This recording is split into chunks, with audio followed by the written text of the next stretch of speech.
as we know, we have a culture.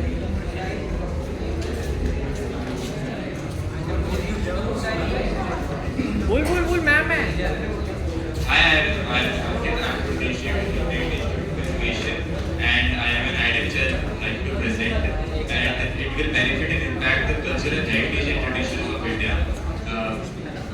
Before diving into it, I would like to ask you some questions. क्या हम अगर new Delhi में बैठे हैं तो हम क्या मीनाक्षी टेम्पल के बारे में विजिट कर सकते हैं उसको यहीं पे बैठे बैठे या फिर अगर हमें राजस्थान के आर्ट एंड क्राफ्ट्स को देखना है या फिर उनको खरीदना है हम क्या यहाँ से बैठे बैठे खरीद सकते हैं? If no, then here comes Cultage and which provides you the knowledge and knowing about the culture. For further overview, I would like to call my friend Adish Kashyap.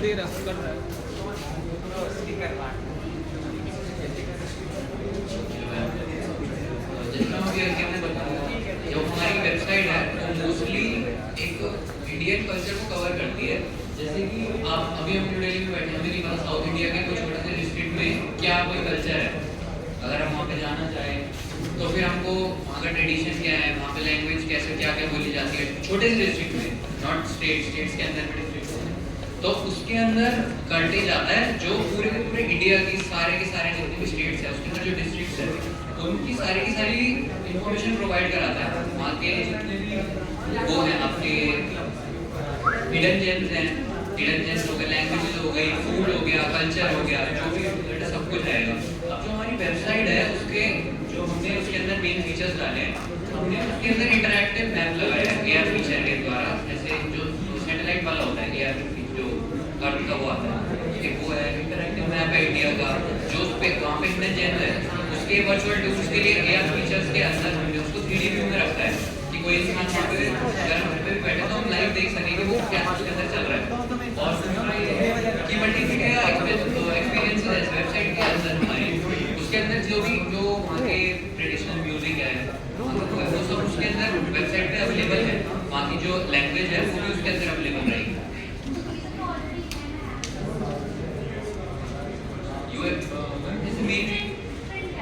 हमारे पास एआर फीचर है ना, AR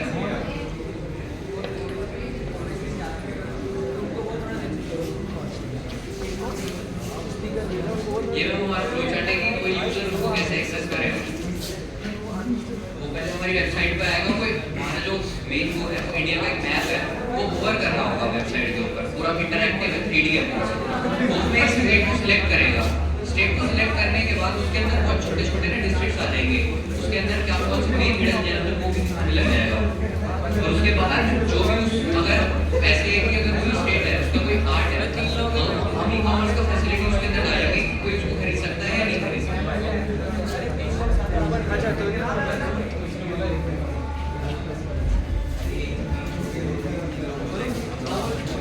जो हमारी website है वो भी promote कर रहे हैं, वहाँ जो मतलब वेंडर्स है जो बहुत सिस्टम छोटा है किसी को अगर बन के बनाता है तो उसका डिजाइन है वहाँ पे, और जैसे अगर राजस्थान से कोई बनाता है कोई अगर काम करता है पोट्री का वो इतना ज़्यादा उसको नहीं मिला ग्लोबलाइज नहीं है तो उसको थोड़ा किक स्टार्ट हो जाएगा बस उसको उसके साथ में कोलैब करके उसका सारा जो भी आर्ट्स है जो उसके आर्ट है उसको वो मैं उसके ऊपर ही काम चल रहा है, मेरी सारा वही काम है। ग्राउंड टू ग्राउंड है जो भी हमारे जाने वाले हैं वहाँ पे जो रहते हैं उनसे बात करेंगे सारी कनेक्शन वही, इसीलिए हमको थोड़ा टाइम लग रहा है। बाकी हमने करा है और इसके अंदर टेक्निकल स्पेक्स के अंदर टेक्निकल स्पेक अभी हमने प्रोटोटाइप एक वेबसाइट बनाई है वो अभी आपको बाकी टेक्निकलिटीज के अंदर करके ना ठीक है। ओके ओके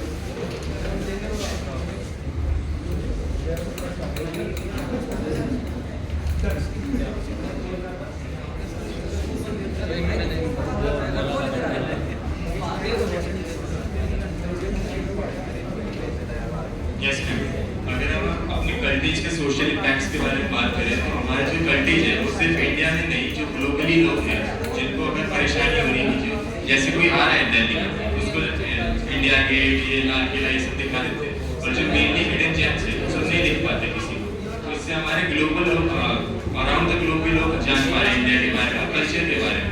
क्योंकि आज के टाइम पे सबको ट्रैवल एंड टूरिज्म बहुत पसंद आ रहा है, इस वजह से ये सब ग्लोबली भी होगा। एजुकेशनल इम्पैक्ट में अगर हम देखें तो जैसे जो हमारी न्यू जनरेशन आ रही है वो हमारे सारे के सारे कल्चर्स को पीछे छोड़ते जा रही है, सब वेस्टर्नाइज होते जा रहा है। अगर हम देखें उसको सिनेरियो में तो एजुकेशनल इम्पैक्ट भी आ रहा है। और अगर हम कम्युनिटी की बात करें तो जो कम्युनिटी जो अभी बहुत लोअर केस में है उनको कोई जानता ही नहीं, तो जैसे कोई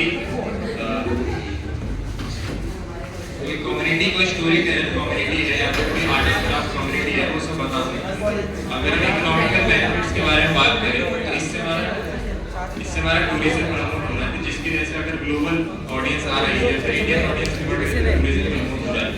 लोकल इकोनॉमिक्स मैंने बताया कि ई-कॉमर्स होगा, अगर कोई अपना लोकल वेंडर हमारे वेबसाइट पर आकर अपनी आर्ट एंड क्राफ्ट बेचना चाह रहा है तो बेच सकता है, उससे लोकल इकोनॉमिक भी बढ़ेगी। और अगर सस्टेनेबल डेवलपमेंट की बात करें तो अगर जैसे मेरी वेबसाइट पर कोई चेक करने आ रहा है कि जो लाल किला है वहाँ कितनी भीड़ है या फिर क्या है, कि अगर मैं किसी को बताना चाहूँ कि क्या बोलते हैं इको फ्रेंडली पार्टीज वगैरह जो होती है उनको हम कैसे प्रमोट कर सकते हैं।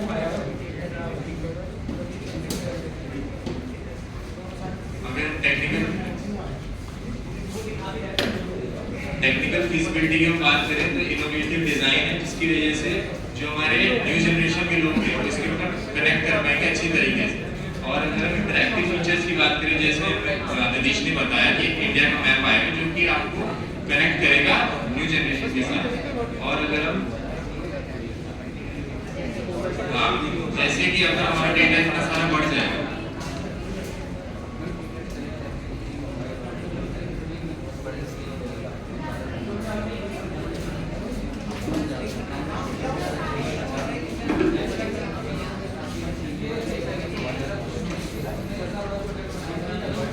Next is Team Nova.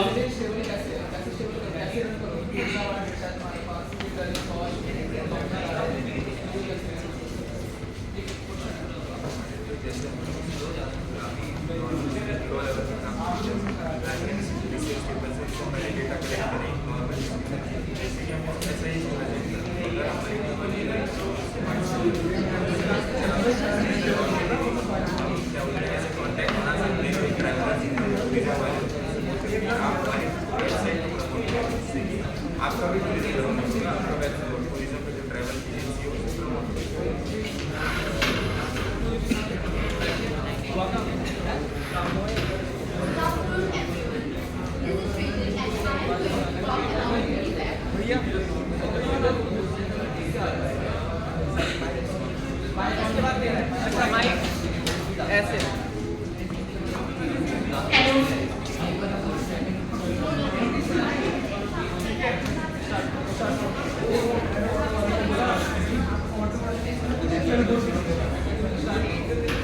Good afternoon, everyone. You are hearing two strangers, and I am going to present on MIDIFAN. What is MIDIFAN? In brief, we can call it a micro-lending platform for farmers.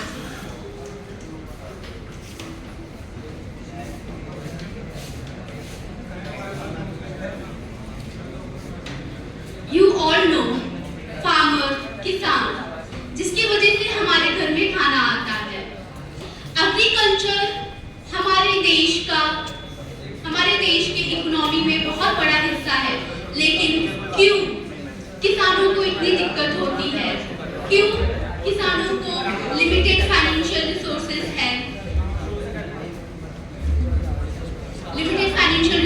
है, unpredictable income है, और जिनकी वजह से वो better seeds में, tools में और इंफ्रास्ट्रक्चर में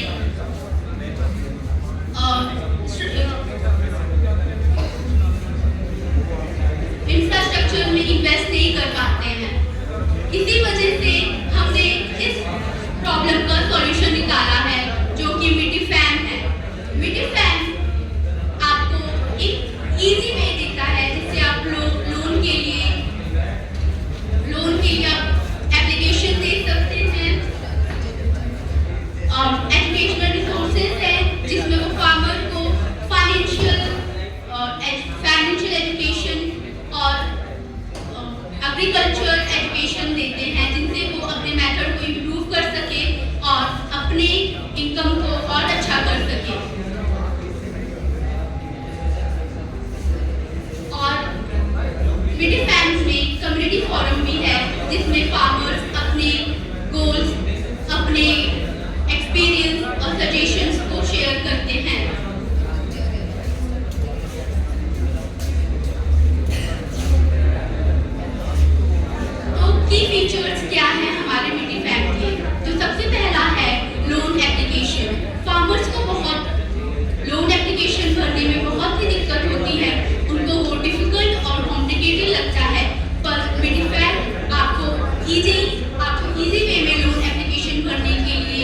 करने का सुविधा देता है और इसमें आप मिनिमल डॉक्यूमेंटेशन में अपने फॉर्म भर सकते हैं। दूसरा है कि ये हमें डायनेमिक लोन कैलकुलेटर देता है, जिससे हम लोन कैलकुलेशन जैसे कि समय बढ़ता है तो हमारा रेट भी बढ़ता है और टर्म्स भी बढ़ता है, उस हिसाब से हमारे लोन हमें कितने लोन रिपे करने हैं ये हमें मिटीफैम बताता है। कम्युनिटी फोरम जो मैंने आपको पहले ही बताया था कि कम्युनिटी फोरम है जिसमें फार्मर्स अपने एक्सपीरियंस और सजेशन शेयर करते हैं। ये मिटीफैम सोशल सपोर्ट में बिलीव करता है कि मिटीफैम मतलब क्या, एक परिवार जो मिट्टी से जुड़ा हुआ है। अगर हम देखें तो ये किसान को बताता है, किसान की फैमिली को बताता है, लेकिन हम वाइडर स्पेस में जाए तो ये हम सभी को बताता है कि हम सभी एक परिवार है जो मिट्टी से जुड़े हुए हैं। तो कम्युनिटी फोरम में वही फार्मर्स अपने एक्सपीरियंस को शेयर करते हैं।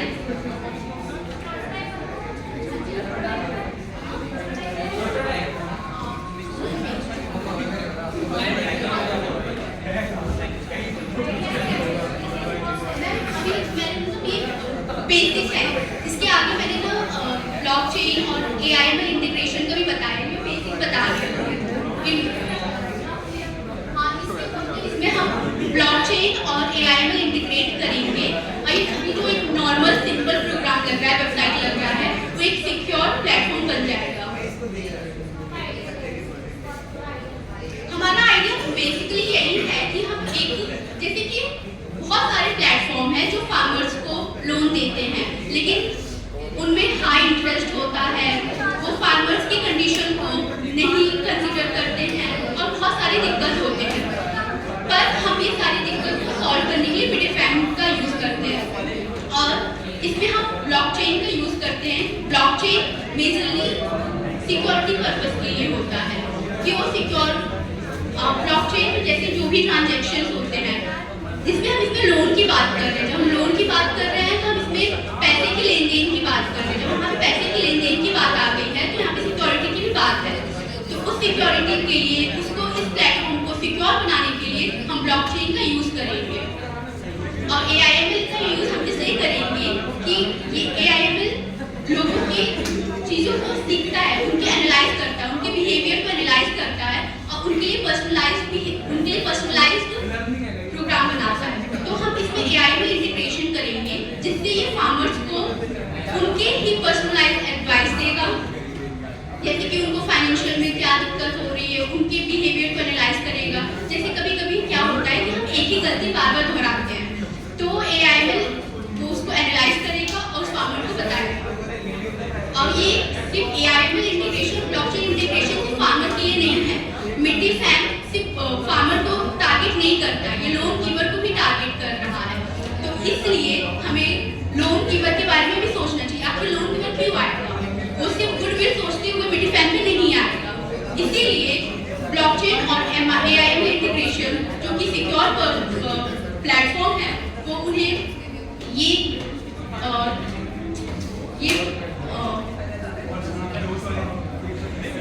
वो इन्हें विश्वास दिलाएगा कि ये उनका ये सिक्योर प्लेटफॉर्म है, पर्सनलाइज्ड प्लेटफॉर्म है और उन्हें पैसे का लॉस नहीं होगा।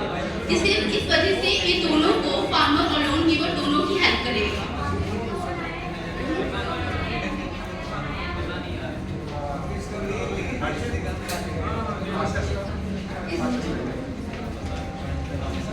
इसमें हमने ब्लॉकचेन इंटीग्रेशन की बात करी है।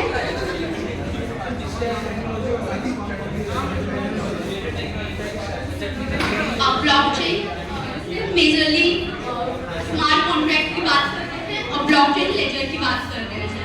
स्मार्ट कॉन्ट्रैक्ट मतलब कि जब तक आपके वो कंडीशंस नहीं फुलफिल होंगे तब तक आपके पैसे नहीं, फंड नहीं रिलीज होंगे। और ब्लॉकचेन लेजर की ये बात है कि जो भी आप ट्रांजैक्शन कर रहे हैं, चाहे वो इधर से हो चाहे उधर से हो, वो सभी को रिकॉर्ड करेगा। ये आप पर है कि आप उसको पब्लिक ब्लॉकचेन में करना चाहते हैं या प्राइवेट ब्लॉकचेन में।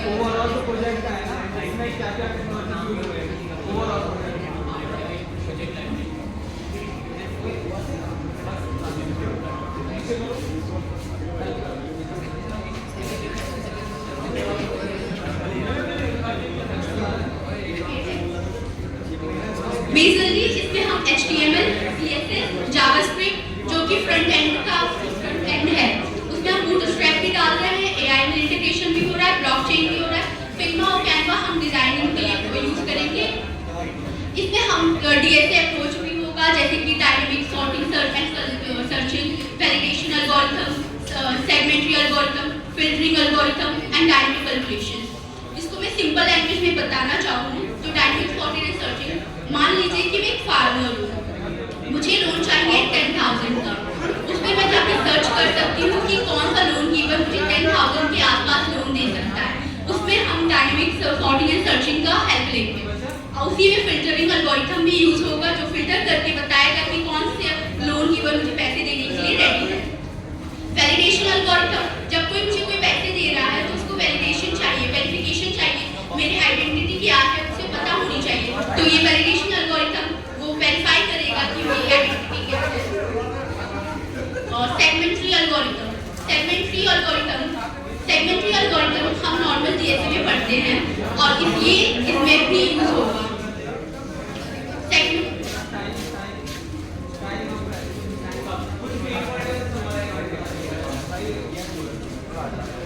ये हमारा होम पेज है, ये आइडिया ही मैंने कभी किया है, मैंने 3-4 दिन में इसमें काम किया तो इसमें मैं प्रोग्राम नहीं बना पाई हूँ, पर ये हमारा होम पेज है। इसमें home, about us, service, farmers community, resources, question, contact, ये search bar.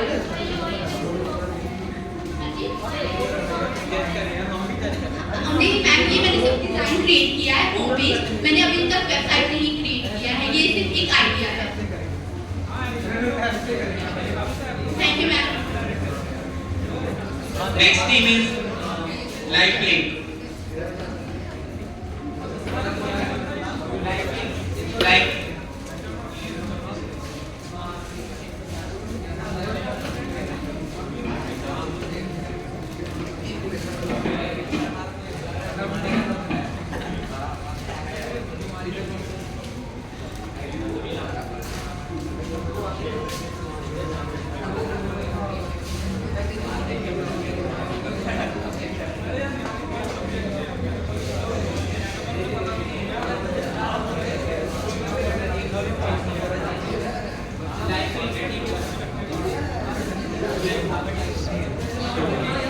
hello. A warm good afternoon to one and all present here. Today, I, Ajay Verma and Deepak Kumar from Trinity Institute of Innovations in Professional Study is going to introduce about the PowerPoint presentation on the topic organ donation awareness. So let us begin.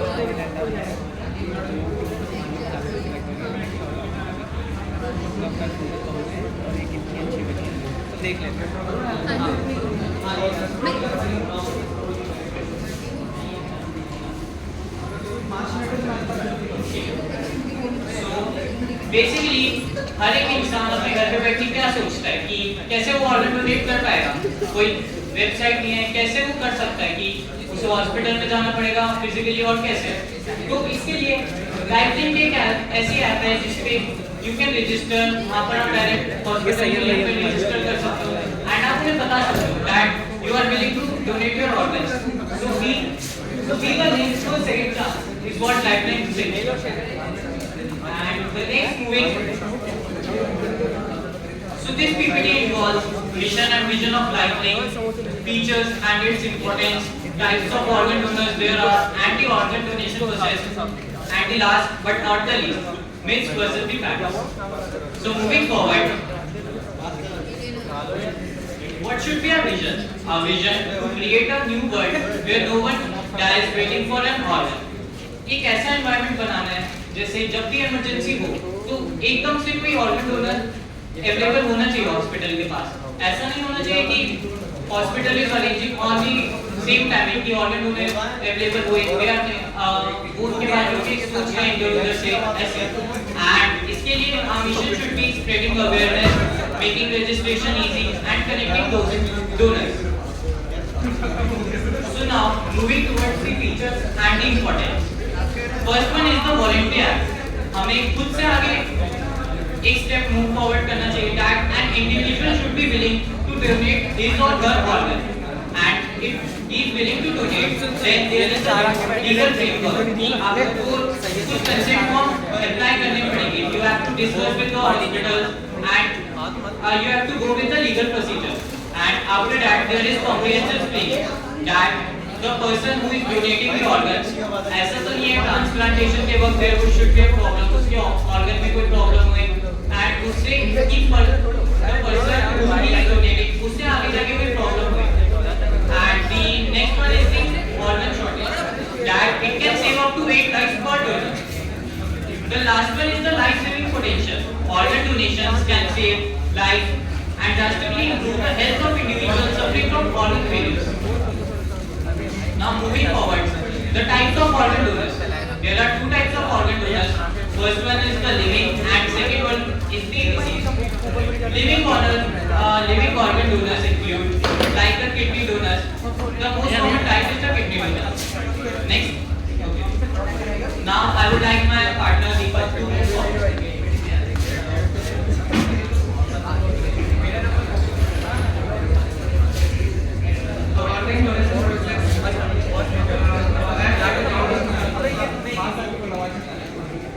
App कैसे download करेंगे और उसको register कैसे करेंगे वो मैं आपको बताता हूँ. डाउनलोड का link from play store.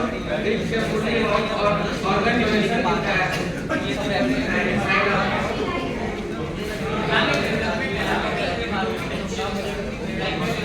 Steps बताता हूँ. आप रजिस्टर कैसे कर सकते हैं? बहुत सारे ऑप्शन रहेंगे जैसे कि सर्विस कॉन्टैक्ट प्रोफाइल हॉस्पिटल का एड्रेस और वेबसाइट भी आप क्लिक कर सकते हैं और फिर मैसेज कर सकते हैं. सर्विस सर्विस क्या है तो इमरजेंसी में organ retrieval potential donor care pharmacy. फिर आपको इम्पोर्टेंट इंफॉर्मेशन भी पढ़ना होगा. फैमिली डिस्कशन इम्पोर्टेंट है. कुछ भी डिस्कस करें चाहे वो जितना हो या जितना नहीं हो. समझ गया. Some myths and facts about organ donation. Myths here is doctor won't try to save my life if they know I am an organ donor. Facts: individual of 18 plus who can legally register as a donor. Myths here you can only donate organ after due date. Time. Technologies कौन सी use करोगे project बनाने? जावा फिर जावा और CSS और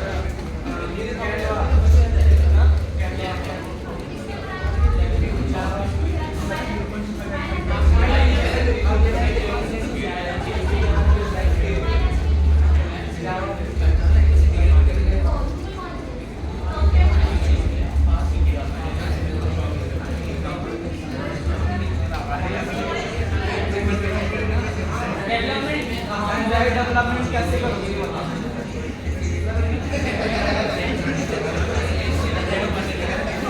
जैसे तुम्हारा project है जो कि आज हमें लगता है कि यूनिक है क्योंकि ऐसे कई एनजीओ हैं जो सेम मॉडल पे वर्क कर रहे हैं. वो क्या कर रहे हैं? कनेक्ट कर रहे हैं जो ऑर्गन है और जो ऑर्गन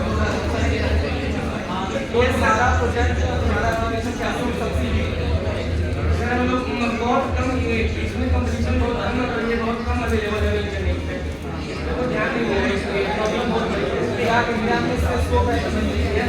आप नॉर्मली 1 लाख पीपल उनको मिल नहीं पा रहा है.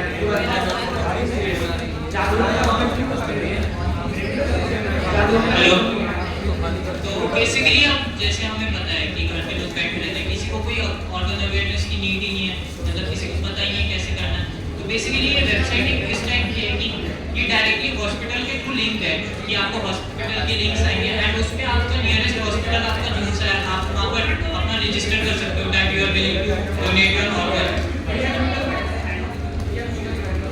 मैम बेस जो कि ऐप है इसी के अंदर आपको अगर जाओगे आपको हॉस्पिटल का वहाँ पर नाम आएगा, नियरेस्ट हॉस्पिटल आपके सर्चेस होंगे तो आप उस पर डायरेक्टली जाकर उनकी वेबसाइट पे भी आप जाके लिंक कर सकते हो कि we are willing to donate organs and जैसे भी होगा तो वो आपको कांटेक्ट कर सकते हैं डायरेक्टली.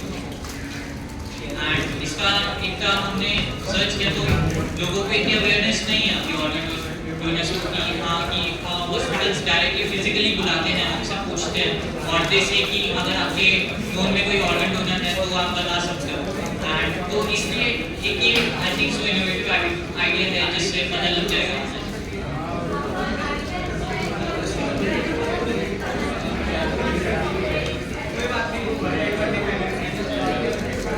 Thank you ma'am.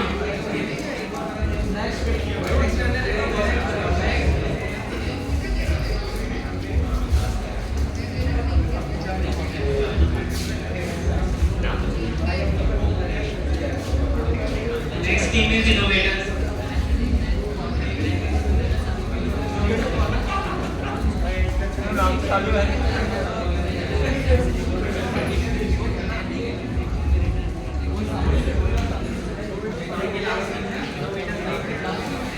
ओए मेरा नाम चुराया क्या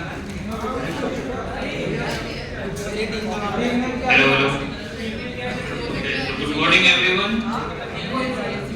So we are eco innovators. So I am Basari. This is my teammate Anand Shah. So we are here presenting the problem of sustainability on plastic waste in our daily. So in this problem we will discuss about managing the daily life on plastic waste management. So first we have to discuss about the sustainable development here. So what is sustainable development? So sustainable development is a concept which promotes the meeting the needs of present without compromising the ability of future generations and without compromising the ability of future generation and their needs.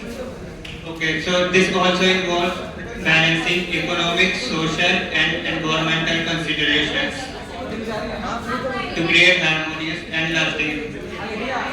So next here we present the idea. So here this is our solution on the problem. So replastic here is the solution which where we create our Android and web-based application. In this platform, consumers can rid of accumulated plastic and recyclable waste at home. And here, in this prototype, we will function as follows. See, identify biodegradable plastic waste through image screening, through artificial intelligence, and make them reusable. And also, we will give cashback points by selling these biodegradable plastic waste, and their cashback points will be redeemed in various forms such as discount deals, coupons and prizes that we utilize in our third-party apps and other apps. Okay. And next, so here our prototype will also function as follows. Here they simply take snapshot and send it to our platform if you have a certain amount of plastic waste at home. So here you have some plastic waste at home. You have to just take snapshot and send it. Here we can give the solution through AI and ML use software where automation system model waste tracks track the plastic waste का and locations किस location से और कैसे लेगा. So we will explain this technical issue through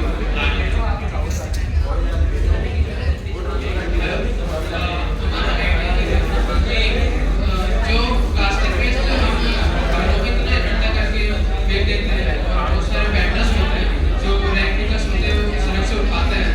तो हमने एक idea बनाया, दोनों वेंडर्स को हम एक एम्प्लॉयमेंट प्रोवाइड करेंगे और जो घर में हम कचरा इकट्ठा कर लेते हैं प्लास्टिक वेस्ट तो हम एक साथ जैसे कि हमारे घर में उसमें बहुत सारे प्लास्टिक इकट्ठा हो गया है, हम उसे एक्यूमुलेट करेंगे और एक सर्टेन फ्लोर पे जैसे हमारे पास लग रहा है कि 1-2 किलो हमारे पास हो गया है, हम उसे स्कैन करेंगे. हमारा वेब पेज और एप्लीकेशन बेस्ड प्रोग्राम है, उस पर AIML करके हम स्कैन करेंगे जिससे वो हमें क्वांटिटी बता सकता है कि कस्टमर के पास कितना प्लास्टिक वेस्ट उसके घर में प्रोवाइडेड है.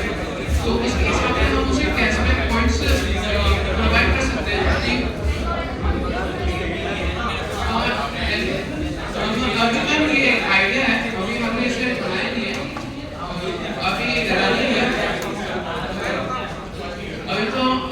अपने से 50 बनाइए।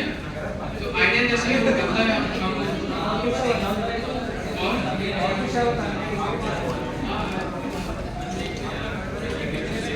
और जैसे कि बहुत सारे होते हैं प्लास्टिक हम सिर्फ लेंगे नहीं, हम उससे और बना सकते हैं। जैसे कि ये बहुत सारे हम बना सकते हैं प्लास्टिक से हम अपने शूज बना सकते हैं कार्पेट और ये सब बना के हम अपने पोर्टल्स पे अपलोड करेंगे जो कस्टमर आके हमसे खरीद सकते हैं एक अफोर्डेबल प्राइस में जो उनके हाउस होल्ड्स में काम आ सकते हैं और डेली लाइफ में।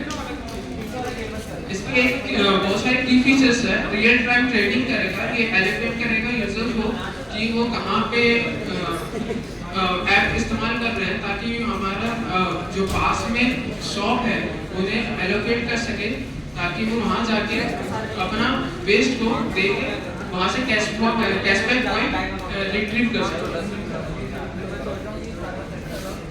यहाँ पे जैसे कि हम देख सकते हैं हमारा फ्लो चार्ट है वर्किंग का, यूजर लॉगिन कर सकता है, मल्टी सपोर्ट है इसमें, हमारे पास बहुत सारे लैंग्वेज यूज कर सकते हैं, एआई पावर चैटबॉट हम आ सकते हैं जहाँ से मतलब कस्टमर अपना देख सकता है कि कितना वो जनरेट कर रहा है कैशबैक उससे। और ऑनलाइन स्टोर भी है जो हमारे प्लास्टिक जो जनरेट हो रहे हैं उससे ही बन के हम अपने प्लेटफॉर्म पे प्रोवाइड करेंगे तो कस्टमर आके खरीद सकता है। और इसमें कुछ डाल दो डेवलप है लेकिन हम ये करेंगे कि जो बहुत सारे वेंडर्स हैं जो इम्प्लॉयमेंट नहीं मिल रही है उनके साथ हम कनेक्ट करेंगे, कोलैब करेंगे और स्टोर्स जो है जहाँ पर मतलब बहुत सारे प्लास्टिक जनरेट हो रही है उनसे कोलैब करेंगे ताकि हम उन्हें समझा सकें कि अगर आप प्लास्टिक वेस्ट इकट्ठा करके हमारे प्लेटफॉर्म पर डालते हैं तो हम आपको कैशबैक प्रोवाइड करेंगे जिसके कारण आपको कुछ प्रॉफिट हो सकता है ताकि रिसाइकल और यूजेबिलिटी का मतलब एक एफिशिएंट वे में यूज हो सके।